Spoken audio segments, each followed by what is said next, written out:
পাগলনি মায়ের প্রেমের বাতাস লাগলো যার অন্তরে, নয়নে লাগে যারে তারে কি আর পাশ করিতে পারে, তারে কি আর পাশ করিতে পারে মনা, তারে কি আর ভুলিতে পারে, তুই নয়নে লাগে যারে তারে কি আর ভুলিতে পারে, তারে কি আর পাশ করিতে পারে বলে, তারে কি আর পাশ করিতে পারে, নয়নে লাগে যারে তারে কি আর পাশ করিতে পারে, তারে কি আর পাশ করিতে পারে বলে, তারে কি আর পাশ করিতে পারে, নয়নে লাগে যারে তারে কি আর পাশ করিতে পারে। মনরে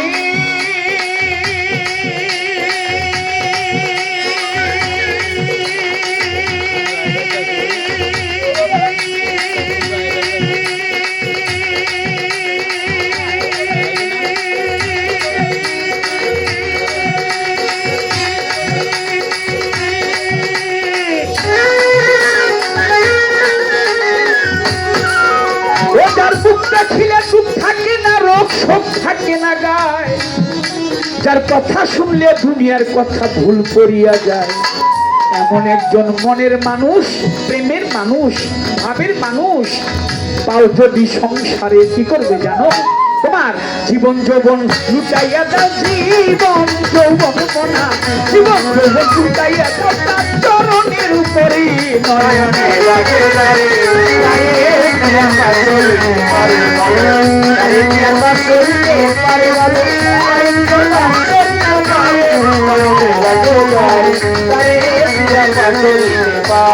মনরে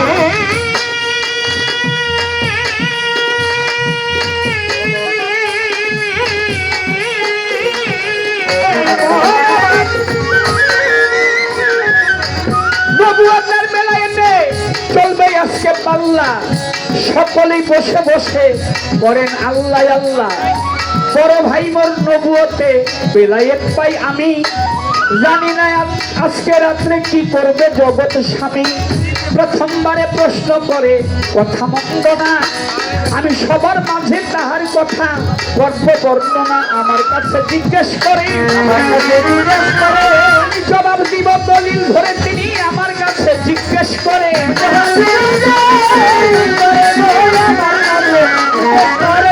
এই বেলায়েতকে জাগ্রত কিভাবে করা যায়, তার একটি কথা ধরে জবাব দিব আমি আসরের ভিতরে।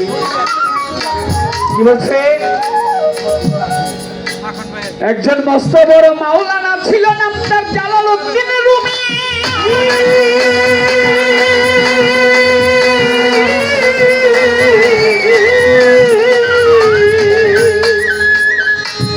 যিনি অনেক গুণী গ্রন্থ লিখেছে, আমরা কত শুনি। এই মাওলানা জালালউদ্দিন রুমি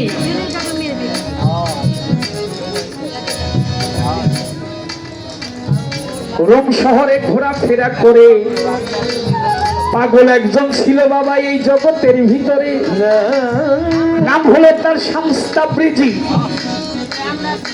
প্রায় দীর্ঘ 21 বছর একজন মানুষকে খুঁজে আনা পায়। 21 বছর পরে জালালউদ্দিন রুমিকে সামনে দেখা যায়, সে যে ঘোড়ার উপর যাইতেছিল, ঘোড়ার উপর চলতেছিল, মাওলানা জালালউদ্দিন রুমিকে দেখিল ঘোড়ার উপর যাইতেছিল,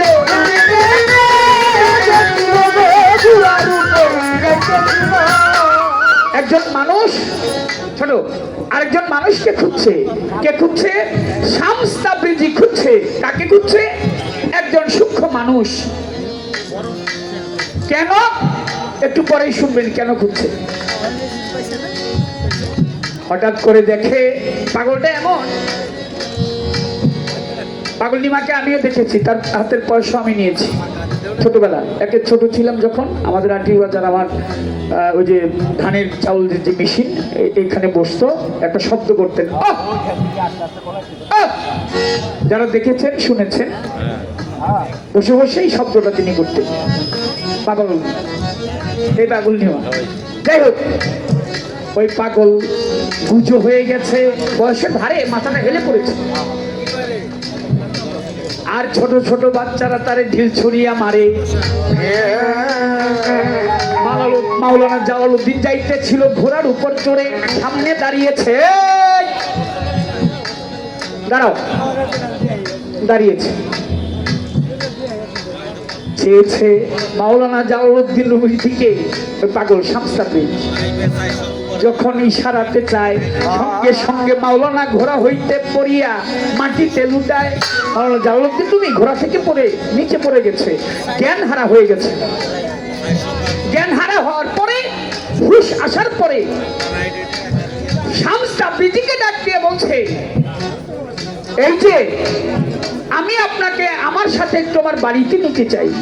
বলে তোমার বাড়িতে আমি যাব না। বলে কেন? বলে তুমি যদি আমাকে নিয়ে যাও, আমি যা যা বলবো তোমার তা শুনতে হবে।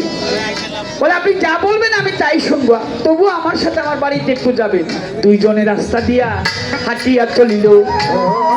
মাওলানার বগল তলায় কিতাব একটা ছিল, দেখে একটা কূপ দেখা যায়, কিতাবটা নীলরে টানিয়া ওই পানির মধ্যে কিতাবটা দিয়েছে ফেলিয়া। মাওলানা কয় কি করলেন আপনি? এটা কি করলেন? জালালউদ্দিন রুমি বলছে, এটা কি করলেন? আমার অত সাধনার কিতাব আপনি ওটা পানির মধ্যে ফেলে দিলেন। ডাক দিয়ে বলছে, ও রুমি, তোমার কিতাব কি কথা বলতে পারে? বলে না। হাঁটতে পারে? বলে না। চলতে পারে? বলে না। বলে রাগ করো না, পানিতে ভিজে গেছে। কিতাবটাকে যখন হাত বাড়িয়ে দিয়েছে, ওই পানি থেকে কিতাবটা হাতের মধ্যে উড়ে চলে আসছে। সুবহানাল্লাহ। হাতের উপরে উঠে বসেছে। ডাক দিয়ে কয়, মাওলানা জালালউদ্দিন রুমির ঠাই, ধরো কিতাবটা একটু তোমাকে জানাই। কিতাবটা একটু ধরো। কিতাবটা ধরেছে, ধরেছে দেখে ওই কিতাবের মধ্যে এক ফোঁটা পানিও ধরে না। আগে যেমন ছিল কিতাব সেই রকমই আছে। তখন বলছে ডাক দিয়ে, এটা কিভাবে সম্ভব? বলে কিভাবে সম্ভব? তুমি কিতাবের জ্ঞান রাখো, আর আমি যে জ্ঞান রাখি আমি খুঁজছি একটা মানুষকে দেওয়ার জন্য। বলে তাহলে? বলে সেই জ্ঞানটা আমি তোমাকে দিতে চাই। সামনে অনেক বড় ঘটনা, আর আমি ঘটনাটা বলবো না, আপনারা অনেকবার শুনেছেন।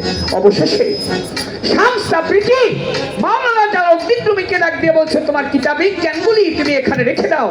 আমি তোমাকে যে জ্ঞান দিচ্ছি সেই জ্ঞান নিয়ে তুমি পৃথিবীর এই বিশ্ব চরাচরে তুমি জ্ঞান বিলিয়ে যাও। তাই মাওলানা জালালউদ্দিন রুমি তার মসনবী শরীফের মধ্যে তিনি লিখেছেন, আমি ততদিন পর্যন্ত একজন সূক্ষ্ম মানুষ হইতে পারি নাই যতদিন পর্যন্ত না শামস তাবরিজির দেখা পেয়েছিলাম। সূক্ষ্ম মানুষ হইতে হইলে আরেকজন মানুষের প্রয়োজন। তাই তো মাওলানা জালালউদ্দিন রুমি তার কাছে পেয়েছে দর্শন। এই জ্ঞান অন্বেষণের জন্য কিতাবী জ্ঞানকে তিনি ঢেলে দিয়ে, মুছে দিয়ে তার ভিতরে খোদাই জ্ঞান ঢেলে দিয়েছে। এটাকেই বলা হয় বেলায়েতের রোশনাই। যার কল্প মুদ্রা ছিল বামের স্তনের আরেকটির নিচে, একটু হাত দিয়ে দেখবেন প্রত্যেকটি মানুষের কল্প বলা হয়। কল্প শব্দের বাংলা অর্থ হচ্ছে উল্টা মাংসপিণ্ড। এখানে টিকটিক করে বাজে। এই উল্টা মাংসপিণ্ডকে যিনি সোজা করতে পারে, উল্টাটাকে যে বাও করতে পারে, সেই হচ্ছে সূক্ষ্ম মানুষ, সেই হচ্ছে পাগল নিমা। শাহজালাল, শাহপুরাণ, শাহালি বগদাদি, রাহাত আলী শাহ, গণি শাহ বাবা ভান্ডারী, সুরেশ্বরী বাবা, ইলিয়াস শাহ গুলবদনী, আফাজুদ্দিজা, রমিজ পাগল, ফৈজুদ্দিন শাহ, ওলিয়া উলিয়া যারা, তারা উল্টাটাকে ভাও করেছে, যার জন্য তারা হয়েছে মুমিন। আর তাই বলা হয়েছে কুলবিন মুমিনিন আরশিল্লাহি তাআলা, মুমিন বান্দার কল্প হইল আল্লাহর আরশ সমতুল্য। আল্লাহ বলে আমি ওখানেই বসবাস করি।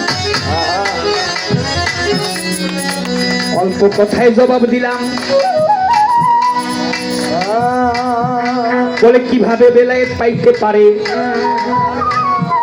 আমি যাব না বেশি দূরে। বেলায়েত কিভাবে পাইতে পারে? এর একটা ছোট্ট উদাহরণ দিয়ে আমি শেষ করে দিই। আমাদের বাংলাদেশে একজন মহান ওলি ছিল, আউলিয়া ছিল, যার নাম বায়েজিদ বোস্তামি। কেউ কেউ বলেছে তিনি পারস্যে এসেছেন। বিভিন্ন মত বা তাকে নিয়ে গ্রন্থ লিখেছে, বই লিখেছে। এই বায়েজিদ বোস্তামি তিনি যখন শিশু ছিল, ছোট ছিল, তার মাকে মা তাকে ডাক দিয়ে একদিন বললেন, বাবা আমি পানি খাবো, আমার পানি তৃষ্ণা লেগেছে, আমাকে একটু পানি এনে দাও। বায়েজিদ ঘরে গিয়ে দেখে মায়ের শরীর ভালো না, কলসে পানি নাই, পানি কোথা থেকে আনবে? বলে মায়ের ঠাই, মা কলসে পানি নাই, আমি পানি নিয়ে আসি, তুমি একটু অপেক্ষা করো। বায়েজিদ পানি আনার জন্য চলে গেলেন।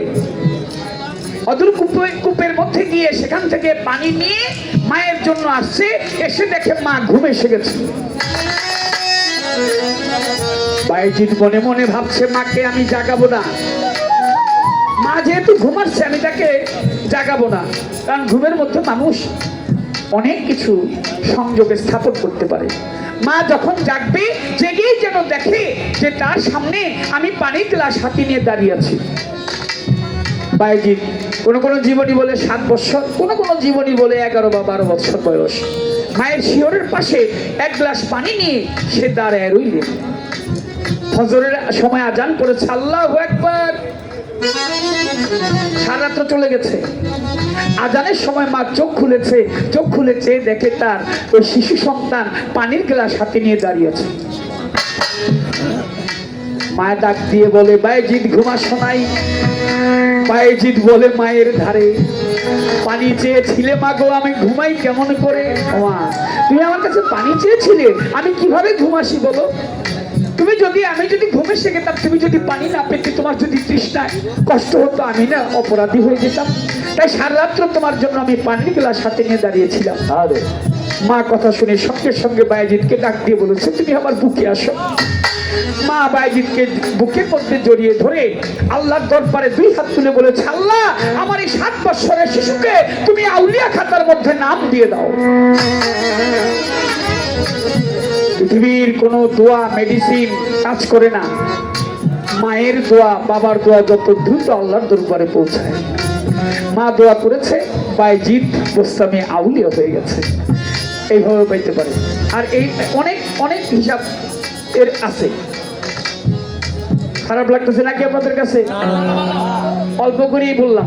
আর একটা ছোট্ট কথা বলি আরিফ ভাইকে, বড় ভাই তো তার একটু জিরান দেওয়া ভালো। বড় পীরের বাড়িতে গেছে চুরি করতে, তো